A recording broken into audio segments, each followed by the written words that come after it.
wife Cheryl and I own a farm in Buckingham, Iowa, where we mainly grow corn. This was in August of 2018 on a slightly rainy night. Cheryl and I have both spent our entire lives in the farm life. It's really all we know. Of course, farm life in Iowa means lots of space and very few people. Our closest neighbors, George and Kenny, were each about half a mile away in opposite directions, also farmers. With not much else going on around here, it's easy to become friends with your neighbors. We often have George and Kenny and their wives over and vice versa. On this one otherwise normal weekend night, we had George and his wife over for drinks. We all got pretty drunk while playing board games. They left around 11. Luckily, it's a 30-second straight line of a drive home. We continued to drink some wine as we watched one of our favorite movies. We were starting to get tired. We were definitely feeling the effects of the wine. We were most likely just going to fall asleep on the couch cuddled up together when there was a knock at the front door. A knock at the door at this hour was unusual. In fact, it never happened before. But accompanied with the knocks, we thought we could hear a voice say something.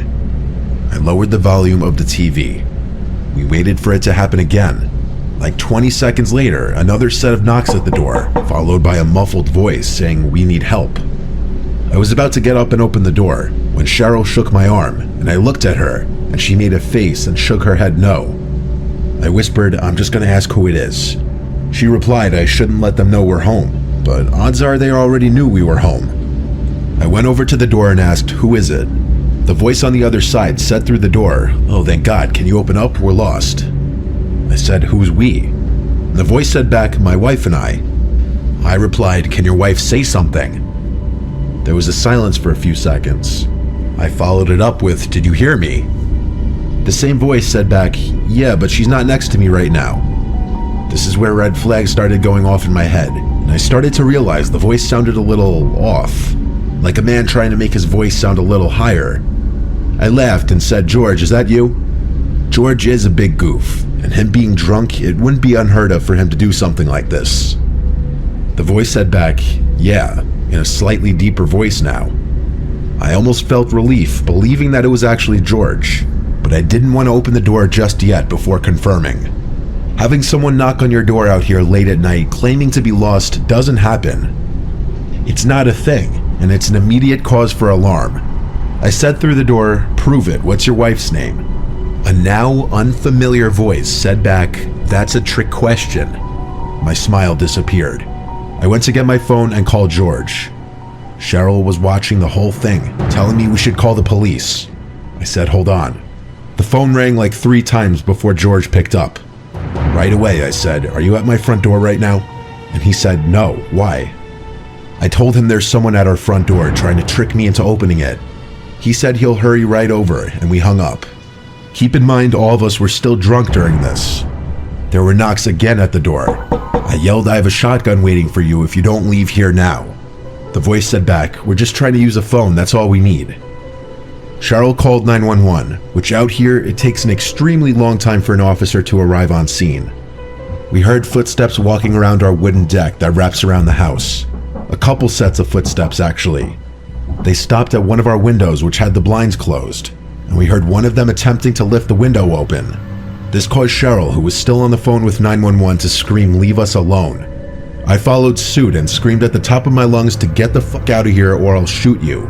It took me that long to think to run upstairs to grab my shotgun from the closet. Literally a few seconds later, there were more pounds at the door, and this time it was actually George's voice yelling, "Open up." I let George in, who also brought his shotgun. He said he didn't see anything or anyone as he pulled up. He stayed with us until a police officer came to the house. He did a quick little scan of the property with us, then left. We took heed of his advice in installing a camera in the front and back, surprisingly something we never thought of until this incident. Still gives me chills that all that was keeping out whoever was on our front deck that night was a wooden door.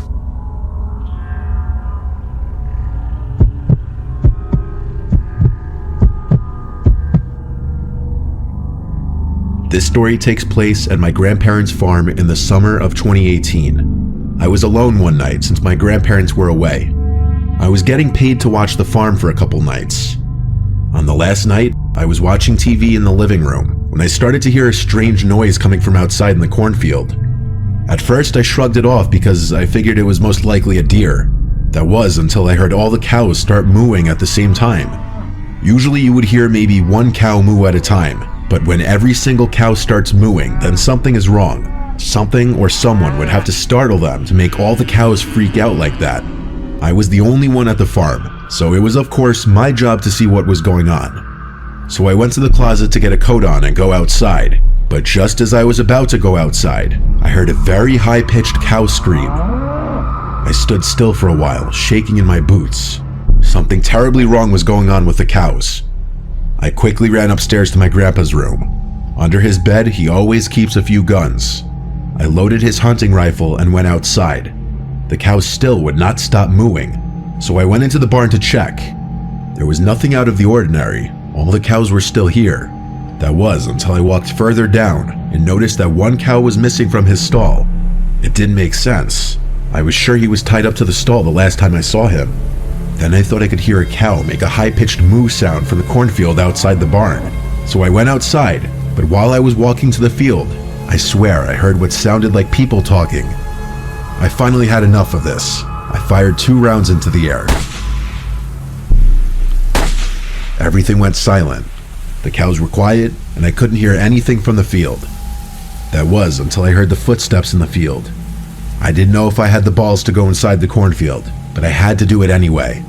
This is the exact reason farmers have guns, and I couldn't just hide inside the house with trespassers in the field. I started to walk into the crops, and I could hear many pairs of footsteps all beside me. I was getting even more freaked out as I continued to walk deeper into the field, and then I froze. Down one of the rows of corn, there was a person in all black standing a few feet away from me. I rose my gun up, telling him to get out of my field. I wasn't bluffing, I was ready to shoot, but he never moved. So I fired another round into the air to scare him off, but he still didn't move an inch. Then he actually started walking towards me with his arms slightly out, as if telling me to lower my weapon. I aimed my gun at him again, screaming at him to go away. And that's when I made the horrible realization that I was surrounded by people dressed in dark clothing, like at least 6 or 7 other people. That was only the people I could see, who knows if there were more. And as the one guy got closer, I realized something. He, along with the rest, were all wearing these creepy masks. The man stopped approaching me as I started stepping backwards. They all stood in silence for a moment. I cannot explain the fear that I was experiencing. I thought I was about to be killed. That was when they all started chanting something. I couldn't understand it. It sounded like a different language, but the chants almost sounded like a song, and I started wondering if they were about to perform some kind of sick ritual on me. That was when I took the opportunity to run as fast as I could down a few rows of corn. When I was out of breath, I stopped and fired about 6 rounds in their direction. I heard a bunch of footsteps and rustling crops going in the opposite direction. I finally scared them off. I ran back towards the direction of the farmhouse and stopped. I saw something on the ground, and what I saw has stuck with me, scarred me. There was a cow head sitting in the middle of a circle of candles. I wanted to yak, and as soon as I got back to the farmhouse, I did. I grabbed the house phone and called the police. I told the operator everything to the best of my ability. She said that an officer would be there soon. After I got off the phone with the police, I called my parents explaining the situation and asked them to come pick me up. My dad said he'd be there in an hour. I sat upstairs in my grandpa's room, shaking and crying at the same time, waiting for what felt like an eternity, until I finally heard a police car outside. I ran outside to the officer and never felt happier in my life. I told everything to the officer. He searched the barn and then a little bit of the cornfield, and he found the cow head. He called up a search team after that, as this was now an active crime scene. When my parents arrived, I, along with the first officer, had a talk with them about everything that happened. Thankfully,